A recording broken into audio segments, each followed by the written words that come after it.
ఇలా దేశంలో ఏ మూలకు పోయినా ఎక్కడికి పోయినా కేసీఆర్ అంటే ఒక మహానాయకుడు, త్యాగం చేసిన నాయకుడు అని చెప్పి మాట్లాడతారు. రేపటి నుంచి ఏం మాట్లాడతారు? సిబిఐ ఎంక్వైరీ చేస్తే ఏం మాట్లాడతారు?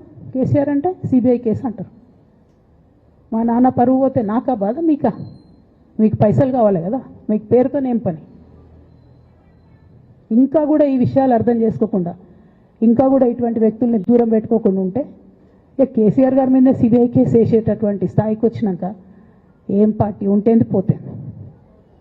బీఆర్ఎస్ పార్టీ నాయకులు నన్ను తిట్టుకున్నా సరే, లోకల్ బాడీ ఎన్నికలలో నాకు నష్టం జరుగుతుంది అనుకున్నా సరే, మా నాన్న మీద సిబిఐ ఎంక్వైరీ పడ్డాక ఏముంది, తొక్కల ఎలక్షన్ ఒకటి గెలుస్తారు, ఒకటి ఓడిపోతారు.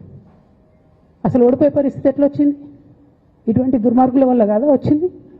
ఆలోచన చేసుకోవాలి కదా. ఓ అంటే నా దగ్గర పైసలు ఉన్నాయి, టీవీలు ఉన్నాయి, సోషల్ మీడియాలు ఉన్నాయి, ఏటు పడితే అటు మాట్లాడతామంటే తోలు తీస్తాం చెప్తున్నా నేను. గీత గీసుకుంటాం బిడ్డ. మీరు ఒక్క కమెంట్ పెడితే మేము 10 చేస్తాం. ఏది పడితే అది మాట్లాడచ్చు సోషల్ మీడియాలో అనుకుంటూ చూసుకుంటూ ఊరుకుంటున్నా.